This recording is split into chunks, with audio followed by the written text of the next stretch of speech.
they'd have an issue with it, and it would be, again, just like my personal experience. So you're covered. Perfect.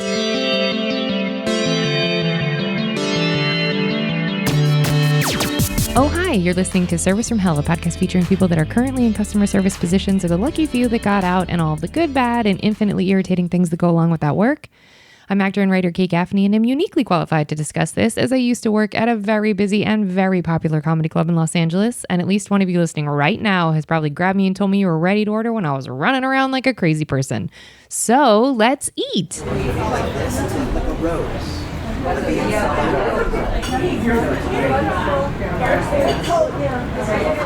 I'd like to welcome our guest, comic and filmmaker from Brooklyn, NYC, Kenice Mobley.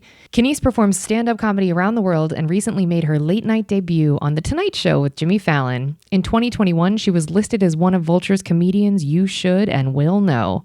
In 2022, she performed at the Netflix is a Joke Festival as part of the taped show Introducing... Kenice worked on the BET Awards and By Us For Us, a sketch comedy series presented by Color of Change, and is currently part of the Creators Program at Comedy Central. Most excitingly, her debut album, Follow Up Question, is available now through Blonde Machine. I better know Kenice through meeting her right now in real time. So Kenice, why comedy? Where can people get your album? What made you call it Follow Up Question? Tell us all the things.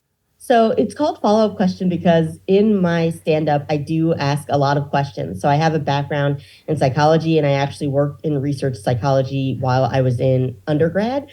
So I am very used to just, hey, strangers, let's get into this. Let's dig into how you guys think about it. Also, it's strange to me, the reactions that people often have where they react at what I consider the part that you're not supposed to react to. Or if I ask a question to the room, they'll say something completely off the wall and I have to know more, hence follow-up question. I love that. So does it make you nervous because that's crowd work? So does that make you nervous that it could go off the rails, or do you feel pretty confident that you can guide the ship? I feel pretty confident that I can guide the ship. It's coming from a place like, yes, I am a comedian and I'm trying to make people laugh, but it is also coming from this place of genuine curiosity. And so sometimes it's so off the wall, I have to know more. And my, certainly my research background, but the reason I got into this, just being interested in how people behave and what they think and what makes them tick, leads me down, I think, interesting paths that usually result in a pretty good experience for both me and the audience. Yeah, that's right. Okay. What is the weirdest thing that someone said where you were like, I have to know more? Or like an example of something that someone would say that you'd be like, oh, you gotta tell me more. Sure. So right now I tend to do a joke where I ask people about anticipated penis length. It's very silly, but I'm like, okay, so what, because people often yell out how long they think sex should last. And that to me leads to the obvious question, like, if you want sex to last that long, how big of a penis are we talking here? And just the difference in answers between the female members of the audience and the male members of the audience. And I've done shows in front of like a room full of lesbians and their responses to some of these questions. So I always am fascinated, just like, diving into who expects a longer period of time, who's employed and who isn't, like just questions about like where you're spending your time, where you got these expectations, who has a job, who doesn't, who has free time and who doesn't, who's a parent and who's not a parent. So just getting those answers has been a really fun experience. That's awesome. And so do those things you have found, employment, parenthood, those things have affected the answers? Yes, very much so. Age, because oftentimes younger women will say something that the older women are like, absolutely not. No, we're not doing that. No, that's not happening. That's a silly answer. Shut up. You don't know what you're talking about. Okay. And have you ever had it where the crowd sort of in-fought, like you had half the room that said one thing and the other half said another thing? She's nodding. That's truly one of my favorite experiences. Yes, when it is like a group of people who, it's often older women against younger women. And when I say against, just disagreeing, sure. But being like, we're not doing that anymore. We don't have to. We've aged out of having to do that. Stop. Shut up. Your expectations are wrong. So It's great. I love that. And how did your comedy morph into that style? Or did you always start, because your background is highly intellectual, did you always start with the idea that incorporating the crowd was not scary and that was something you were definitely going to do? I definitely, I really like this question. I When I started, was already asking the audience questions. Yeah, I think in high school I did. This is the dorkiest thing. I was gonna say this is the dorkiest thing I'm gonna say, but that's not true. I'm gonna say lots of dorky things throughout the course of our conversation. In high school, I did debate, but not just the debate that you normally think of, where it's like Lincoln Douglas style debate, where it's like you and another person, and you have a series of rounds where you have to give these passionate speeches. Sometimes it is more performance based, and one of the events was improv duet acting, where you get a piece of paper with who you are on it. The other person gets a piece of paper with who they are on it. You don't get to ask each other any questions, but you're just in a scene right now in front of a room of people and the judges, and you have to go based on that. And I think that was when it was like, okay, I can play with what's in front of me. I don't know where this is going to go, but I know I'm going to get it to an endpoint, and this is a lot of fun. Oh, that's so fantastic. So your confidence was sort of honed at that time, and you thought just this forever. Not improv specifically. I think I'm a little less patient than I think I would have to be good at improv, where it's like, let's work with a group of people and schedule our rehearsal schedules together and have to find a place for us to do improv, because you can't just, it's not like an improv open mic necessarily. That's right. So I don't have the patience and niceness to be in improv, but those skills apply to stand up. Yes, please. Let's do it. Okay. So, and I think I already know the answer to this question because it must, but answer however. Does having a background in psychology enhance or detract from doing stand up?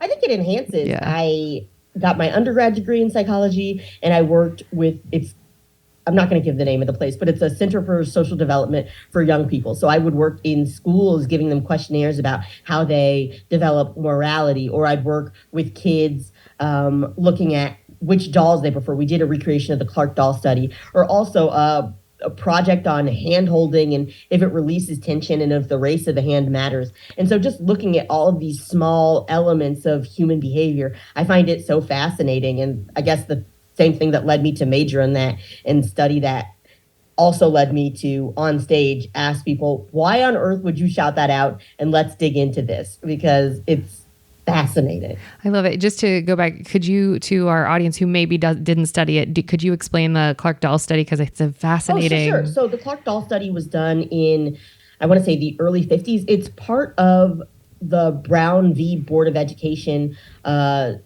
case that led to the integration of public schools. But essentially, it's looking at the harm segregation does to Black children and taking some of that and looking at, okay, across races, we're presenting these children with dolls that they'd want to play with, and they have to make up stories about the dolls, and they have to answer questions as to who's the nice doll, who's the mean doll. And we take specifically Black and white children and present them with a very light-skinned doll representing a white doll, a medium-toned and a dark-skinned doll. And it showed throughout the course of the study that even the Black children preferred the lighter-skinned dolls. Even the Black children associated the darker-skinned dolls with more negative characteristics based on the messages that they were getting and this separation in schools, kind of reinforcing the idea that one is worse than the other, and how that's it's pretty bad. It's not ideal. It's not good. It's not great. Yeah. No. I just think it's a fascinating thing. I love that you know about it, and I wish more people. And they've since done a bunch of derivative studies of like, yes, you know, men, someone in a hoodie versus not in a. They've done all these other. So it's a fascinating thing. Everyone could go down that rabbit hole forever. I could talk to you forever about just that. I find all of that so fascinating. But okay, so let's get to your album. So how long did it take you to put it together? Are you, I know you're promoting it, but are you going to be able to keep performing those things? Do you consider an album burned material now? What does the album look like for you? So the album is a culmination. I've been doing stand up for 9 years and some change.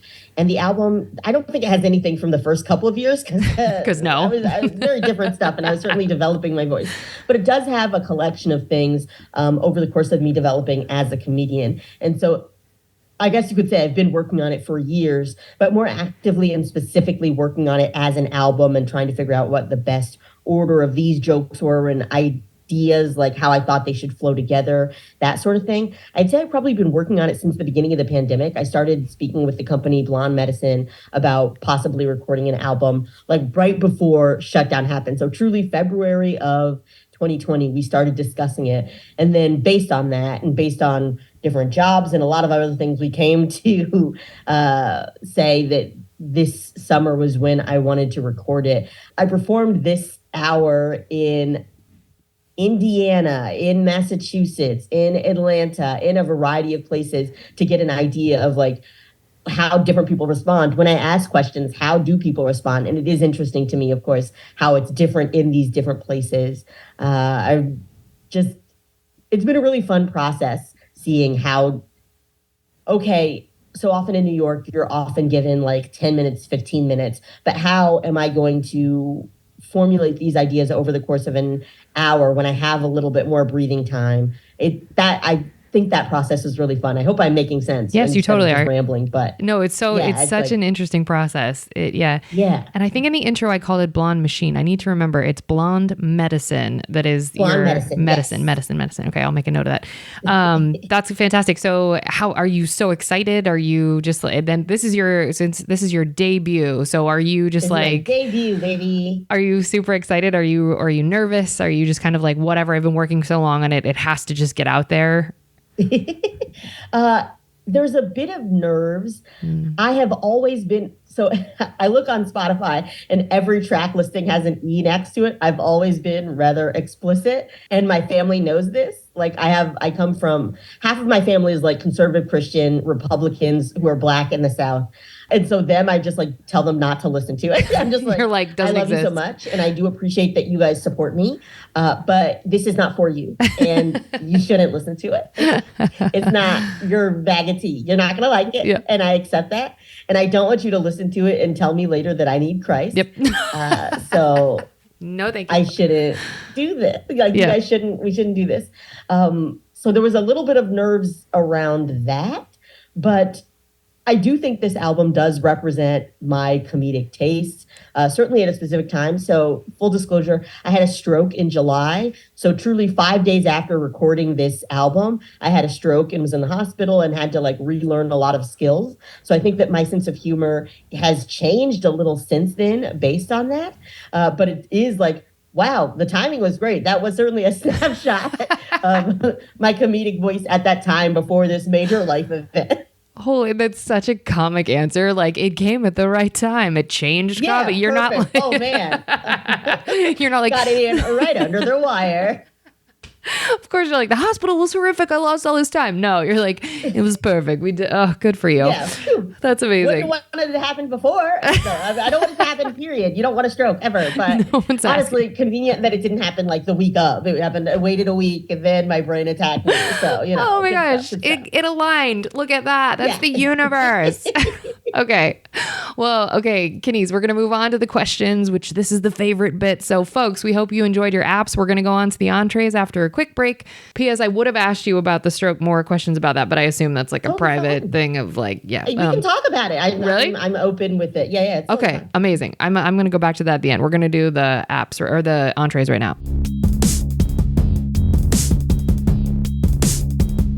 Okay, folks, we're back. And now it is time for the entrees. Okay. Now, Kenice, we ask the same questions all the time, but feel free to tell stories in this section. What was your first job ever, customer service wise? First job ever, customer service wise, was working at a Jack in the Box in Charlotte, North Carolina. For truly 2 weeks, I worked there. I got a t-shirt or a shirt. It smelled like fries. I remember that smell so specifically because if you're there and you're near the fry machine all the time, you just end up smelling like that grease. I remember so many meals of curly fries since you have to throw them out periodically. And it would just be like, well, this is, I guess, what I'm having for lunch. More curly fries. Awesome. So brutal. I remember people yelling at us. I remember a fair number of adults worked there, but they were adults who truly did not give a shit. And they were just like, sure, yeah, the machine's broken. Because always the shake machine is broken. It's broken. It's been broken. It's going to stay broken. Sorry, we don't have shakes now. That was just a standard thing. It was the first time that I think I spent time around adults that weren't my teachers. So it was just like, these people have world knowledge, but also they don't care. And they're just like, bro, this annoying person's back. Like, you're like, wow, okay, cool. I'm hanging out with the adults. But then I got into a car accident and I had to, it was my boyfriend who was driving at the time. We had to miss our AP test. We were very upset, but I had to take 2 weeks off because like I was also on Medicaid because like I had a slight neck injury, whatever. But I called back and they were like, it's changed management. You don't work here anymore. Are you joking? No. So I was just like, I guess I don't have a job. So I'm not on the schedule. And they're like, no, everyone, it's all changed. That is wild. Cool. So I got a job at the Chuck E. Cheese near my house. It was like a couple blocks away. And I worked there for a year and a half. And it was truly, it was just a strange place to every day. I'm not a child person. I don't hang out with children. I didn't grow up with them. So every day it's just children nonstop and their parents who are very mad. And they serve alcohol at Chuck E. Cheese. Isn't that insane? And so just like adults getting pitchers of wine and being like, I'm mad about everything. Pizzas that truly are just like assembly line pizzas sent through like a warming tray. And you're like, sure, I'll do something about that. I can't. Yeah. You booked a party at a Chuck E. Cheese with 4 other parties. I can't make it so that everyone's celebrating your child right now. I'm so sorry. Yeah, the animatronic machines are bad because it's a Chuck E. Cheese. Okay, wait. Or like, oh crap, all the dudes, so many of the guys who worked in the kitchen would just go out and smoke weed, and they were also the people who were supposed to be Chucky when Chucky would have to come out. Come on. But one time they just weren't there, so it's like, you're Chucky now. Oh my gosh. And I'm 5 feet tall, and I think it's built for a 6 foot tall man. So Chucky just looks real wrinkly. And you're not allowed to talk as Chucky. You just have to go out and wave and do thumbs up and like pat kids on the head. So just like almost getting taken down by these children as I'm like trying to move in this giant Chucky costume. So that was fun. Wait, real quick. I want to go back. So how old were you at Jack in the Box? When did you start? Jack in the Box, I was 16. 16, and okay. then I think I turned 17 and started working at Chuck E. Cheese. Chuck E. Cheese. Okay, so 17 was Chuck E. Cheese. Okay, so what was after Chuck E. Cheese? After Chuck E. Cheese, Burlington Coat Factory. Oh, I bet you have stories. Oof. Oh, my favorite, people know me to this day. I love a discount. I love clothing swaps. I love I'm part of like the buy nothing groups for my neighborhood. So I get like free crap from there all the time. I love free crap. So my favorite thing was to be like, I'm on the discount gun today. Just like discounting all of the stuff. Discounts. And it would tell you like the little machine scans it and says like, oh, this whole thing needs to be marked down. So it'd just be like, yay, this purse. Now it's all 50% off. And I just loved being like, boop, boop, boop. I'm walking around the store, printing out discount coupons and sticking them on things. I'm the discount fairy.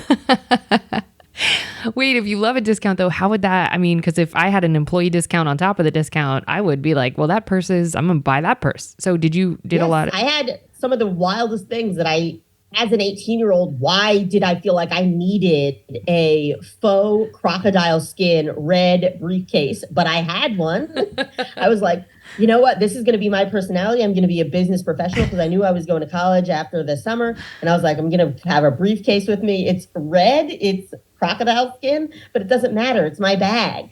So I'm walking around to class Also, to tell you when I was in school, it was when, for some reason, we were all kind of dressing business casual all the time. And I was wearing business casual with my bag, just being like, I'm an important business lady. So, I love it. What got you out of, because Chuck E. Cheese, I feel like, I mean, that sounds like a hellacious gig. So what got you out of Chuck E. Cheese and over to Burlington Coat Factory? Had you just had it with all the kids and the parents and the whatever, and then you quit? Or what got you out of that job? I heard that Burlington Coat Factory was offering like $1.50 more an hour. The number of times that's the answer. Yeah, it was like they were paying me now what is below federal minimum wage to work at Chuck E. Cheese. And so it was like, I'm not making any money here. And it's taking a lot of my time for me not to be making any money here. I had been yelled at by so many parents because kids come. Sometimes I worked at the desk checking people in, checking their IDs. Sometimes I worked at the register. I wasn't very good at that. Sometimes I worked just generally straightening up. But one of my favorite jobs, because it didn't require that much of you, is to work behind the counter where people give you their tickets and then tell you what prize they want. And so often, like, I was a nice cashier. Like, kids would come up, they don't know math. They're children. They'd be like, I have this many. And you're like, that's truly 4 tickets. And there's nothing for that. I would just give them the lowest possible thing, which is like 5 tickets. And it would be like a packet of glitter that you can smear on your face. Or like, it's like glitter, like body stuff, or like a little toy plastic eraser or something.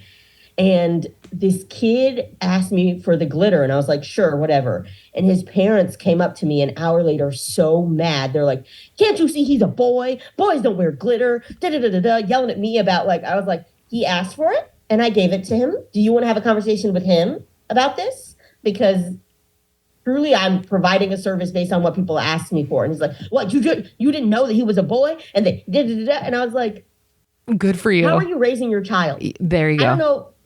Someone should come in, because if you're this mad about him asking for and receiving glitter, what other things are you freaking him out about that he's going to have to deal with in 10 years' time when he's hopefully in therapy? Come on. Or probably ruining someone else's life based on these ideas. Come on. That's right. That's right. Yeah. And that's, I mean, what are you going to have a gender dialogue with the child who like also is allowed to like glitter regardless of his genitalia? That's horrific. It wasn't gendered glitter. It didn't say on the little, it truly looks like a ketchup packet full of goop filled with some glitter bits, and kids loved it. Of course. But it didn't say 4 girls on it. So go away. What city was this in? Was this in New York? Charlotte, North Carolina. Oh, you said that. That's right. It's in the South. Yeah. Okay. Yeah. Charlotte, NYC, or NC. Okay. So did you run into that a lot where parents would come to the prize booth and be like, my child had 500 tickets, and you're like, your child had 10. And then. Yeah, your child. There weren't that many disputes because there was, I think, a machine where they could put it in and they would have like a little ticket counter that said it. So that I would be like, I'm not dealing with that. Or like someone would come with like a bag of tickets and be like, I want the big thing. And it'd be like, I'm going to point you towards the machine that does that because I'm not doing that. Like, my job is not to sit here and count your tickets for you. You can present me with a coupon that says how many tickets you have, and I'll give you whatever you want. I don't care. These things are worthless. Yeah. Yeah, like, sure. But like, I'm not counting this. Good for you. You seem like you have good boundaries around that stuff and you don't get sucked into the vortex of like, okay, I'll do whatever. Good for you. Because then that would mean like 30 other parents mad at me because if I'm counting the tickets, I can't be giving their kids prizes. So it's like, I can't do this. I can't. Did management have your back when you would be like, direct and say, okay, cool, well, the machine's over there? Or would management expect you, if they were behind the booth with you, would they expect you like, no, don't send them away? Like they were okay with you doing that? They were completely okay. I also think now that I'm looking back on it, management was a 26-year-old who used way too much gel in his hair and could not didn't really care. At the time, I was like, oh, this is an adult. This is a grown-up. But now I'm looking back at it, and I'm like, that was also kind of a child. I mean, The just thing, like running this business. Sure. Yeah. yeah, looking back, I think they would I just be like, here's some extra tickets. who Stop cares? screaming. Yeah. Yeah. It's A round of pitcher wine for the for the table. on us. It's funny because looking back at a lot of those jobs, you do think as a teenager, you're like, oh, these adults are so wise and they're so much older. And it's like, they might be 4 years your senior. Like, Yeah. you're like, oh, you don't know anything more than I know. You're just a little bit older. Also, your big aspiration is that you're going to become the manager of several Chuck E. Cheese's. Like, I'm not saying that's a bad job, but that's where you're thinking. And I don't think I'm making decisions to lead to that. That's not where I'm aiming for. Yeah. And so I think we may have different sets of expectations here. Sure.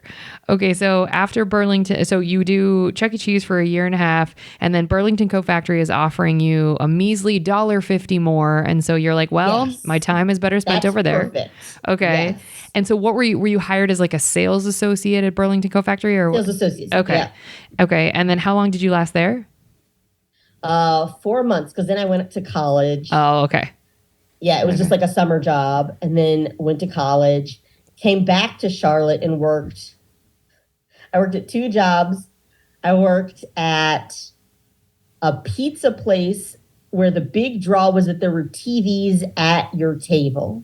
And so people would ask me a lot of questions about remotes that I didn't know the answer to, and I would just like tell the person who could handle that to go over there and help them. But it was just me taking orders for pizzas, putting them in, and then carrying the pizzas to their table. And they liked that I had worked at Chuck E. Cheese because they said I had pizza experience. I will die. I will die. On your resume, it's pizza experience. Yes. That's fantastic. Okay. Oh, and I also at that time worked at, this was around the same time, I worked at Life Touch Studios. Oh, it's for the place that does yearbook photos. Yep. But for kids who like miss yearbook photos or want to do packages or something like that, they have a studio where you can go. And I worked at the studio there.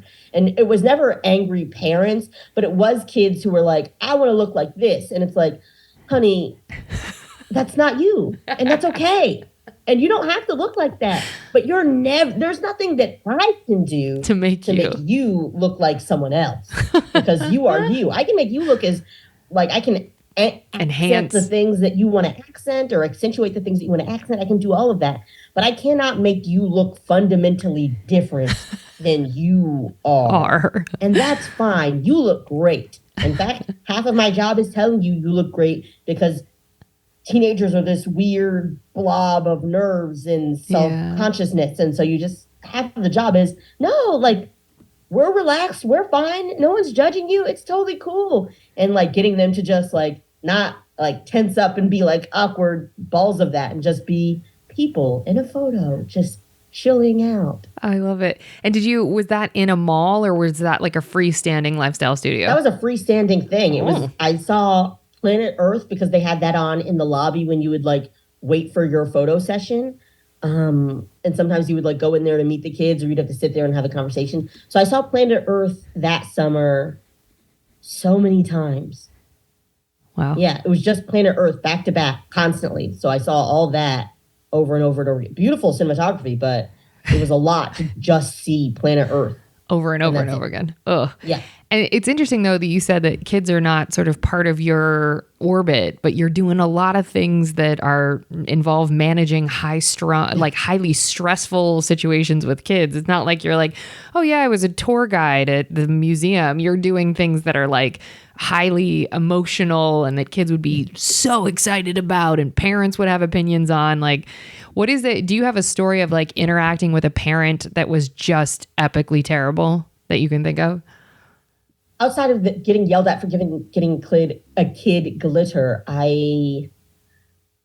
no, honestly, the kids were nice, just awkward. And the parents, mostly in these other things, stayed away. Like at the pizza job, it was just the pizza job. Working at a place where I just truly carried pizzas from a desk to maybe 30 feet away were tables. And I would go boop, boop, and I'd drop it off and they'd be watching TV. And it was like, why are you here?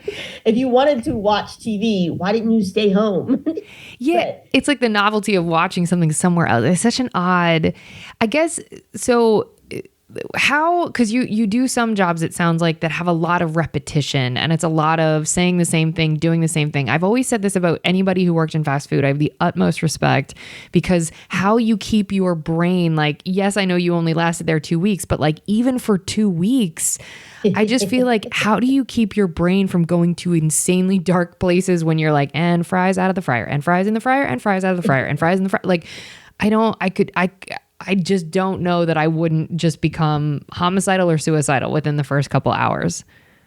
I think for me, given that that was my first job, I was so nervous. And if I only had the nonchalance that I have now, where I'm like, this truly doesn't matter, like, or it's not that big of a deal, it's fine. If these people have to wait, sometimes people have to wait at fast food places, it's fine. But I was just so nervous, like, okay, do the thing and then put the fries in here. Okay, do step A, then step B, then step C. Do you sure you did that right? Okay. And then I was just like kind of like checking myself constantly, and then asking adults truly 2 or 3 years older than me, but I'd be like, okay, how do you have strategies for this, or da da da da? So I was probably terribly annoying to work with, because I was constantly like checking everything and like trying to make sure that things were okay, and like unsure of myself. Sure. So I think just the worry, the constant anxiety took up a lot of that time. Yeah. At Chuck E. Cheese, when it was a lot of repetitive things, I would bring my school books and put them under the check-in counter.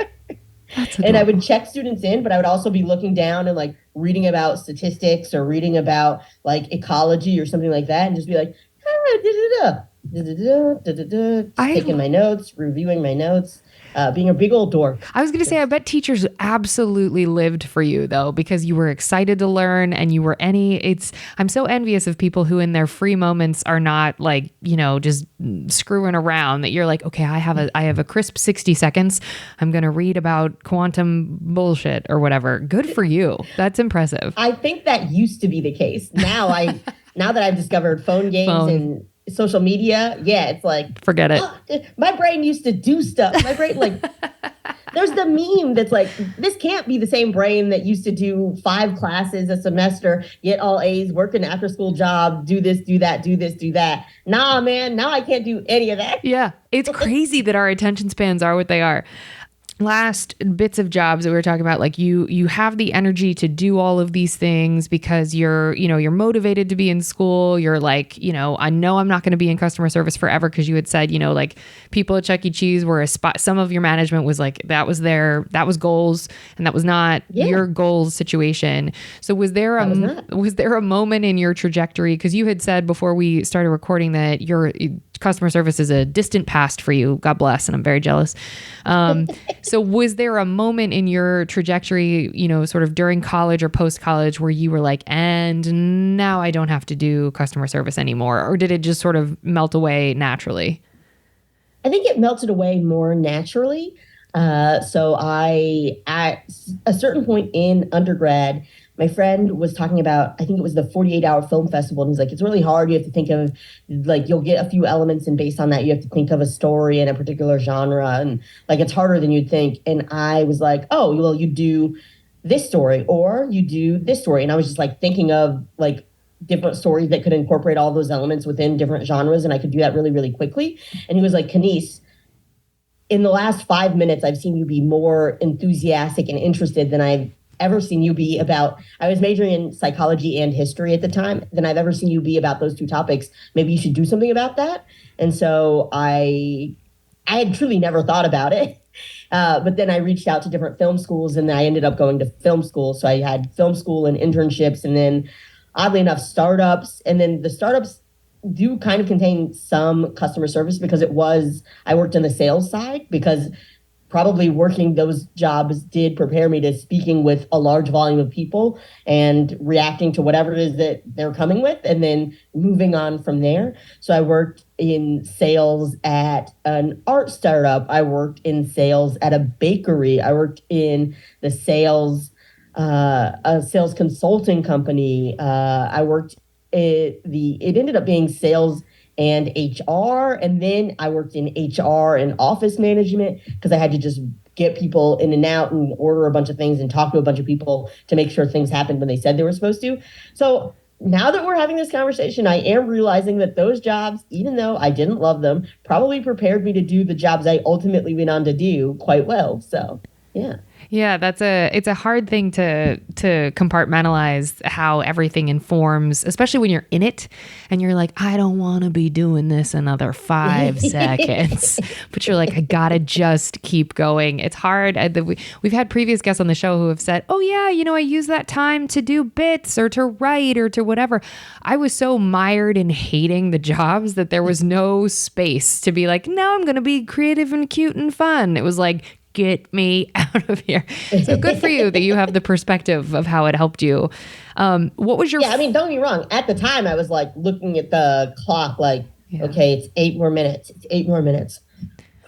I can do this for 8 more minutes. Oh, that anxiety is so specific. What was your favorite job of all of the customer service jobs? I count comedy as customer service, but obviously we know that's the best shit ever. It's different. Yeah. It's just different. Yeah. Probably, honestly, even though it was nonsense and silly, the senior yearbook photographer. Really? Because even though it was, and also at this point, I think I had taken some classes at college for photography. But it was like, okay, we've got to get this person a little bit out of their shell so they can be comfortable having their photo taken. But also, this is an interesting challenge based on my photography skills. Like, if we want to achieve this type of lighting, how would we do that? If we want to achieve this type of background or just this aspect ratio, or not aspect ratio, but like this relationship to the object in the foreground and the background, if we want to incorporate these two people, what's the best way to do that to suggest a relationship? Like, I loved figuring that out and working with them to figure it out. And we weren't supposed to let them see the photos as we were taking them, but sometimes like getting them involved and being like, okay, so right now I'm seeing this and this element a lot, and it's kind of creating this mood. Is this kind of what you're going for, or what other elements would you like? And having those conversations with high schoolers. I was not that far out of high school, but having those kind of conversations to create some pictures that these people never thinking about these photos. I know that, but that meant something to those kids at the time. And that was really fun. Yeah, that's rewarding. So that was your favorite. Yes. What was your least favorite of all of those customer service jobs? Least favorite had to be Chuck E. Cheese because I wasn't getting paid very well, and that does have something to do with my happiness. But also that instead of ever saying, actually, your kid can get whatever your kid asks for, because that's the thing, the manager would just be like, we're just going to apply you with free drinks or free pizza. Please stop being mad at us. But would also be like, hey, it's your job to clean out the salad bar. And you're like, what? And it's like, has anyone cleaned this out in a while? Like, just a bunch of small things where you're like, this doesn't feel right. And I don't feel like a human here exactly. I feel like a machine part that you want to work better, but not necessarily a person that you have to actually like, why are we doing this? Or is there a better way of doing this? Or any of those things. It was like, you were a cog, just be a cog. Oh, the dehumanization is such a specific element. Yeah, yeah. Did you feel as though, were there sort of corporate metrics, because Chuck E. Cheese was a corporation, were there metrics of you have to give out this many prizes or this many pizzas or dance this much or blah, blah, blah? Like, because you could turn in tokens, but you can also just pay the difference to get the I forgot about that. I think they were like, you're not like, why isn't the toy stand making money? Because I'd just be like, you're a couple short, whatever. Or like, you can't get that. But if you go on Amazon, like, if you go somewhere else, you can buy this for pretty cheap, like. Yeah. So I don't think I was making enough money at the toy stand, but. That is insane. Yeah. It's like, this is for kids. That's crazy. Yeah. How many customer service jobs would you say you've had total? Jack in the Box, Chuck E. Cheese, Burlington, photography. Oh, the other pizza place. I always forget that other pizza place because it went out of business soon after. Because, people I think were like, why would I watch TV here? Yeah. if I would just go home. Like you guys deliver, but you charge more than other people because you have this weird TV thing. Also, I can hear other people's TVs. It's weird. So, It's such a weird concept. they were really trying with that one. They were like, this is going to revolutionize pizza eating out. Yeah. So 5. Okay, 5 total. Okay. And what's the weirdest thing you've been asked to do whilst on the clock? Definitely dress up as Chuck E. Cheese. Yeah. That had to be the most surreal. Just like trying not, because I'm only 5 feet tall. I can get taken down if a group of kids tries hard enough. Yeah. And so just like a group of kids rushing at you and they're like jumping and kind of like pushing you and hugging you. And you're like, should I even be touching kids? This feels weird. And then like hugging them and being like, also, when was the last time this suit got cleaned out? And like, that's what I was going to ask you. Did it have a particular odor? Just like teen sweat. Yeah. Yeah. Just. That's hard like work. I think they're running through the washer machine often. No. And like, there's lots of weird surfaces and crevices in there to gather bacteria over time. Oh, yeah. God. I think that's up there. I agree with you. Did you ever get bum rushed by kids? Was there ever a moment where you fell over as Chucky? I didn't fall over, thankfully. Okay, good. Thankfully, I stayed up. But you're not allowed to talk, and just being like, get back. Oh, like, God. And they're not thinking that, like, if your hands are up, they're like high five. But you're just like, get back. Out of my face. Also, like, Chuck E. Cheese is, like, you can hear the parents being like, Chuck E. Cheese looks a little short, doesn't it? You're like, shut it down. I'm trying my best. Yeah. Okay? I can't change my height. A lot of people didn't show up. Yeah. So, yeah. The cooks are outside getting high. I can't do anything about that. Exactly. Was there ever an incident? I mean, I would imagine the Glitter family may have done this, but was there ever an incident that made them ask to speak to your manager where they were like, nope, I'm going above your head. Somebody else get over here and get me X at any of the jobs? Several people do that, but not necessarily. Like sometimes it's because I was a little bit slow, but because they demanded discounts or like freebies or all this other thing. And they think that speaking to the manager will make that happen versus like, this is the price of, I'm not saying this is a fair price, but this is the listed price of the thing that you asked for. So here we are. Like you guys drank 3 pitchers of beer and are surprised that like more pizzas were ordered, but you asked for more pizzas. So what am I to do? Yeah, that's rough. You don't remember doing that. And when you get drunk, you get hungry. So you get more pizzas. Like that seems like a you problem. And I don't know what to tell you. Like, so you would just say like, because you'd hand them the bill and they'd be like, what? We didn't order 17 pizzas. And you're like, yes, you did.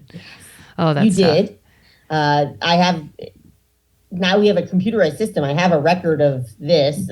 It's all in one place. And I understand that you're just trying to show your family a good time and how dare we da-da-da-da-da. But it is like, that's literally what that's the only type of people who come here is people trying to show their family a good time. And I'm sorry if your kid didn't have a good time, but we can't promise that. Like, we can't promise happiness. And, hey, I'm sorry.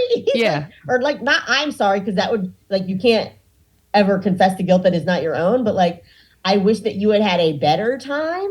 And I appreciate the concerns that you have. But this bill is this bill, and you do have to pay it. So. Yeah, and here we are. Like, yeah. Did you ever have anybody get like sloppy drunk there at Chuck E. Cheese specifically? Yes, people got sloppy drunk there. And like they'd have their kids, and they would just be like messy. Yes.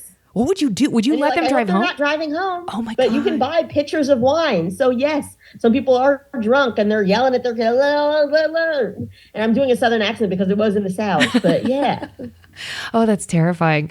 And what was the last straw that got you out of Chuck E. Cheese? I know you said that Burlington was offering more money, but was there a moment where you were like, flip a table, burn this down, I'm out?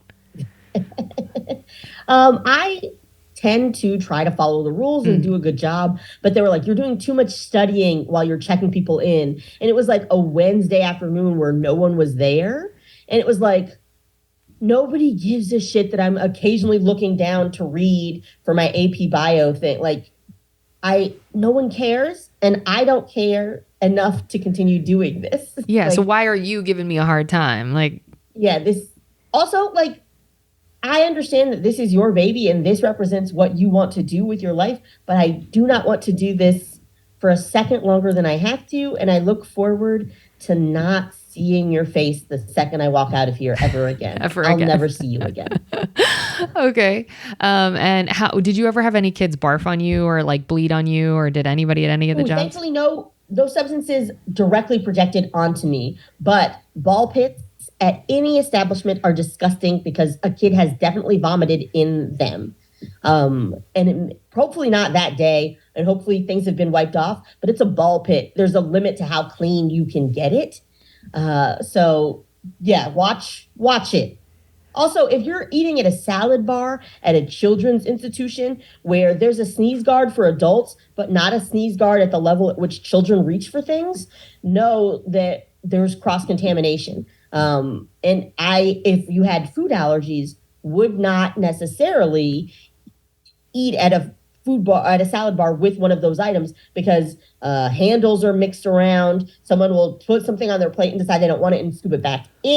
Just watch out. And while we hope that everyone has good sense around that. Common sense is not common, and some of these people don't know, and they behave in a way that you would find horrendous. And so, watch out is what I'll say. I'll say watch out. Yeah. And what was the procedure? You said that it didn't happen on your body, but what was the Chuck E. Cheese like standard procedure if a kid barfed or peed or something in the ball pit? You get all the kids out of the ball pit for a second and say it's closed for a second, and then truly just wipe up as much as you can. And then there'd be some mop, but it's not like they take out each ball and individually clean it. Where would they put it? What would they do with it? Oh, I regret asking. Oh, Lord, I am sorry. There's not like a ball washer machine that they have in the back. So you wipe it up as best as you can. And that's a wrap. Ooh, why? Ooh. Ugh. Okay. Yeah. And it's a Chuck E. Cheese. The bathroom was constantly having accidents because kids don't know how to do stuff. Yeah. Yeah. That's life. Were you ever fired from any of these jobs? That's a no. Kind of Jack in the Box simply by dint of not going, and then they were like, "You don't work here anymore." Yeah, and you're like, "Cool, I got in a car wreck, so fuck you." But other than that, everything else, I think I quit because it was usually you're going back to school. You work until you go back to school. Yeah. Sure. Okay. And then last question in this section: can you think of the worst customer that you ever interacted with? Glitter, families off the table, or an archetype of who would be the worst type of customer to have to deal with? Yes. At Chuck E. Cheese, a Southern mom who doesn't want to pay for anything is the worst. Yes. A Southern mom who's just indignant if you question, well, you got this much, so you have to pay this much. Or your kid did this. Or literally your kid's attacking kids at another birthday party. Can you get this out? If you guys don't get this child under control, we are going to have to ask you to leave because we can't have assaults happen here. And just the indignance of we're just having a nice time, or I already paid for food, or this or that. And just the level of especially a young, and I look my age now, but as a 17-year-old, I probably looked 14. And having a young person just be ma'am, you can't do that. Or hey, we need you guys to leave. Having to ask people to leave. You're questioning my goodness as a white Christian woman, and how dare you? And you just bye-bye. Bye-bye. Please, I don't get paid enough to deal with whatever this thing that you think I'm saying is. I can't. Manager, you take care of this because I'm going to the back. I can't. I'm not just going to get yelled at by this woman until she leaves. Well, I'm a little bit floored that you would have been, or anybody in your age bracket would have been the initial point of contact of ma'am, you got to go, or I'm going to enforce the rules or something. I'm a little bit shocked. And I've heard this before from other people at other jobs who they were the first sort of line of defense. And it's you're having, 15 to 18-year-olds in this, that realm of enforcement. It's it's more so, yes, you're definitely not paid enough, but also no woman in her crisp mid-40s who's got 6 kids and like is just mad at the world, she's not going to be like, oh, okay, thank you so much, Kenice. I'll just walk out this door right here. Thank you so much. I had to bring the pizzas out and put them on the table and then be like, hey, your guests are disturbing the other parties. Is it possible to, and like, nope. That doesn't go over well. Yeah, and there's no way to enforce it because they know what are you going to strong arm them and get them out of there? Like, only I remember as a kid, Chuck E. Cheese didn't used to have, if memory serves, they didn't used to have those little, if your mom walked in with you, your mom wore a purple bracelet and then the kid wore a purple bracelet because you're like, okay, wait, I need to find the purples. And then there wasn't if I remember correctly, there wasn't the turnstile. It was just anybody in, anybody out. Did that exist? Now, when I was working there was a turnstile because it was like, we have to control the flow of traffic here. Maybe too many kids got snatched and they're like, we need a clear way of showing who's doing what where. Yeah, which good. Okay, all right, well, that's gonna do it for that section. Oh wait, real quick, one more question. Did you get tipped in any of these positions, or would they tip you at Chuck E. Cheese for bringing the pizzas or anything? No, that's horseshit. I'm like thinking maybe one time somebody tipped me, but it feels bad to take tips from very drunk adults. Yeah. Because you're like, are they going to remember that they gave, like, I don't think they meant to give me a 20 for this. Okay. But mostly no, and certainly not at Jack in the Box. And at the pizza TV place, no. And yeah. Not a thing. That wasn't a big part of it. Okay. Well, folks, we hope you enjoyed your entrees. We're going to move on to the good stuff. We hope you saved room for dessert.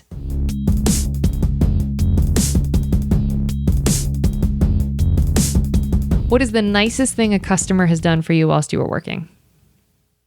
I'm trying to think of a specific incident. I do like it that because you are you look like a 14-year-old child, sometimes other adults would step in if there was an issue so that you didn't so maybe the wife is the drunk one and aggressive. Sometimes the husband would be like, okay, we got to get this under control. Or like somebody, like another person who was attending Chuck E. Cheese, or even the pizza place, if they were like, how dare it take long to make a pizza? And you're like, it's an oven. Like, what do you expect? But like, it's an oven. Someone else would be like, ma'am, we're like, da-da-da-da. Or, sir, I think you did. Like, someone else would usually, like, not usually, but sometimes when someone else would step in to be like, there's a way of behaving and you're behaving wrong. I appreciate that. So it just felt like, well, thankfully, I don't have to deal with whatever the hell just happened here. So that's so right. No one's ever said it like that on the show before. And I agree with that. If someone can have your back in a situation that is clearly out of your depth, that is especially if it's another customer that you're like, oh, you are paying attention. You get that this is terrible. That's lovely. Yeah. Okay. What is the best time you have ever had at work that you can remember? And again, comedy doesn't count because obviously. Yeah, I was like, because that's just fun. Yeah. I remember there was this shows you who I was as a high schooler. Very artsy fartsy, up my own butt, whatever. And into the Life Touch studio came a kid who was also clearly like that. And like very down to do like artsy, weird photography. Like I remember very clearly, she had like this crazy big haircut. She had like bright orange hair, but it was like super curly and very big and like oddly shaped. So she almost looked like a cartoon character. And it was like, all right, this kid's cool with like, let's get weird. Let's do some crazy angles. Let's do shadows. Let's do like film references. Let's do this. And like to be able to play with someone who was like down to be weird was really, really fun. That's a really great answer, and I would totally agree with that. What is the best lesson you have personally learned from working in customer service? Some people can't be reasoned with, and you can't nice guy your way out of some things because some people don't want to be nice guy. Like, I think sometimes, especially as a woman, my impulse is I'll just be very nice and sugary sweet and kill them with kindness until like they realize that they're being bad. But some people aren't going to realize that they're misbehaving or overreacting or misconstruing what you're saying because they're doing it intentionally. And very little that you can do can calm them down. And in those instances, recognizing that sooner rather than later so that you're not wasting a lot of your time and just getting them madder, because sometimes that just makes them madder and more unreasonable and a bigger issue to deal with. Yeah. So just being like, hey, I feel like we've reached a conclusion to where we can get to by chatting this out. I need to go get somebody else, because at this point, even my face, they're going to tell you the exact same thing I'm telling you. But even my face seems to be irritating you. So I'm going to go get somebody else. You can talk to them. I'm going to help customers so this doesn't slow down the entire process and make it so that the whole business has to focus on this issue right now. That is such a flex in the most respectful way of, you totally put your ego aside and you're like, cool, I know there isn't actually a resolution possible. So instead of losing my precious time and energy on this, I will excuse myself. That is the most mature flex of all time. I need more of that because I'll stay in it. I'm like, I will prove my point. And you're like, you know what? There's no point to be proved. There's no point to be proved. Also, I'm not going to. What are you going to go back and change your whole life? Like, if I convince you that you're wrong about this, you're suddenly going to treat your kids right. And you're right. I did probably ruin these relationships. And suddenly, this isn't The Blind Side. This isn't one of those movies where this person has like a single interaction and then suddenly, they're nice to people after being shitty for 20 years. This person wants to be mad. I'm going to let them be mad at somebody else so that we can keep this moving because we don't have time. I'm sorry. I don't have time. You don't deserve another second of my fucking life. And I'm not going to do that because you have something else going on and I'm not a part of it. Goodbye. Yeah. I am crying. That is the best. What are they going to go and change their whole life? No, ma'am.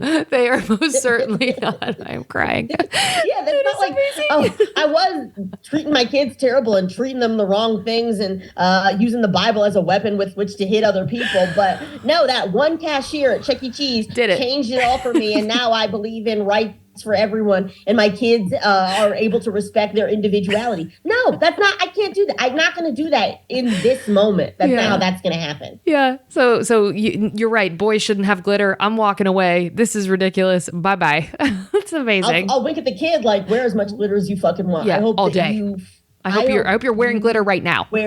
I hope you're wearing so much glitter right now that you look like a walking pride parade on your own. I hope that the way that you are flamboyantly gay and proud of yourself and feel like love within your heart for other people is so strong that your parents just feel small in comparison. I hope that you get to live your truth every single fucking day. But I you know what? Fuck your parents. And I hope that you're not living under their thumb.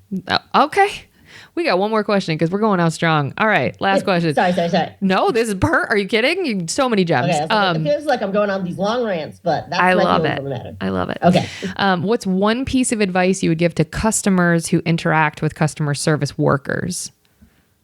Recognize that they are also people who might be having a bad day. I just remember I was at a pharmacy. That's because I needed to pick up because I waited too long and I had truly taken the last pill in the bottle the day before. And I was like, I got to get these pills today because my doctor says I have to take these pills every day. Okay. So I go and I'm waiting in line and the woman before me is just losing her mind. She's like screaming at them like, well, they're like, ma'am, the thing that you used, like the number was wrong. And she's like, well, it worked before. And it was like, well, when you touch it to the machine and it like says that the card's not reading, that means that like the card's not reading. And she's like, well, I'm going to get my boyfriend on the phone to get the pin and make sure, And it's like, okay, you can do that. But like, that's not something I can help you with. Like, that's like a you issue. And she's like, well, the number worked before. And she's like, I'm not my last name is not City Card. Like my last name is not like Mr. Bank. She's like, yeah, it's like, Citibank, like that's not like I can't like she's like demanding to get someone higher up, and she's like the lady's like, did you is there an issue with the this? And she's like and she's like, well, see, the machine still needs the number, and I can only tell you what this lady just told you. So like, and she's like, well, I'm gonna go. And it's like you can get mad, and then like I was like the next person in line, and I was like, hey,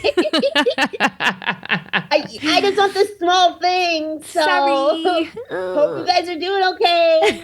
Good luck. Like these people have probably dealt with crazies and bullshit and a lot of other things. So I recognize that sometimes you're gonna have a moment and sometimes you're not gonna react with like the grace that you want to. But genuinely keep in mind that these people it's not like they're trying to sabotage you. Yeah, that's like, right. They're not actively working against you getting what you want. It behooves them to get you out of the line in a way faster. So help them help you. Yeah. I have said that so many times, and I will crisply die saying it. I don't understand why people think that the person behind the counter or at the table or the bartender or the whomever is somehow trying to make the process more difficult purposefully. Maybe there are some psychopaths that's their shit. Maybe. But like, it's when I worked at a comedy club, it's like, I'm not making you get 2 drinks because I like having this interaction where you're just radiating rage at that rule. Yes. Like that, I didn't sign up for that. I literally I got to wear clothes when I come to work. You got to wear clothes to walk in here. You also happen to have to buy 2 drinks. Like I ain't invent the rules. And there's signs everywhere. In clubs making sure you know that. Yeah, like this is the exchange, and now we're at an impasse. So I totally agree with you that both sides can have a bad day. And is there anything else you wish people knew about just customer service in general? This is about, I think customer service is about a lot of jobs that when you make the assumption, though this shouldn't take very long, it's just a simple process of this, that, and the third. And you're like, well, this takes 5 minutes, that takes 8 minutes, and the third actually takes 15 minutes to do. And you're going to be pissed as hell if someone runs through all those and it doesn't work or you don't get the results that you want. So like things take the time that they take. And while that's frustrating, things do take time. And while you're like, oh, get me behind there so I can just fix it and I'll do it faster. Actually, there's a whole process in place. And like, people aren't just doing this because they like wasting your time. Like, things take the time they take. And please just respect the fact that it takes like the pizza lady. It's like a pizza has to bake in an oven. And I respect the fact that you want to be out of here, but you didn't choose a location that says like fresh baked pizzas. It's not just like they're sitting there and you just point to a slice and we put it in a box and then you go. We actually have to like cook it, and that takes time. That's right. And you're just going to have to be patient because things take the time that they take. I love that. Well, Kenice, how can people get in touch with you? Do you want to give out your socials? How can people hear the album? Because by the time this airs... I'm happy that you said socials. Because I was like, my social security number? Yeah. And your mom's maiden name and your first pet's name. Mom's maiden name, childhood pet. Yep, I'm writing it all down. Yeah. So fortunately, my mom gave me a name that no one else has. So I get to be Kenice Mobley on all the platforms. So check me out on Twitter, on Instagram, on what's that new one? I'm a million years old. TikTok. On Hive. I'll probably have the other ones that they make because why not just grab it? I don't have to do anything with it, but I just don't want malicious parties to take it and then pretend to be me. So Word. Yeah. Okay. And how can people hear your album? Because by the time this airs, your album will be out. It is out. It was out December 9th. It's out. It is out. Yeah. So the record label would prefer me to say, buy it.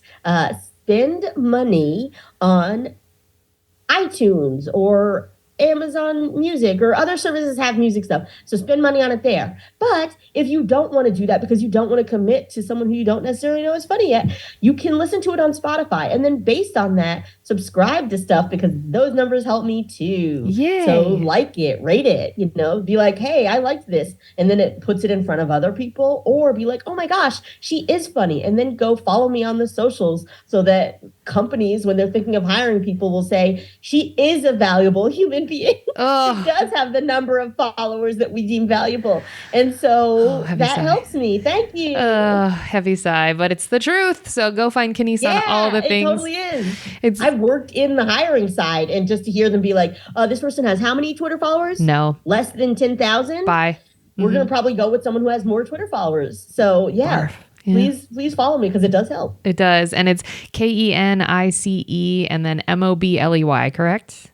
Yep. That's how you find it. Okay, well, folks, we're going to drop your checks now. Thank you so much for listening. If you want to help us out at Service from Hell, we'd love to have you subscribe, rate, and or review the show wherever you listen. It will help us reach more people that need to be schooled on the art of being kind and will be catharsis for those of us still working in the industry.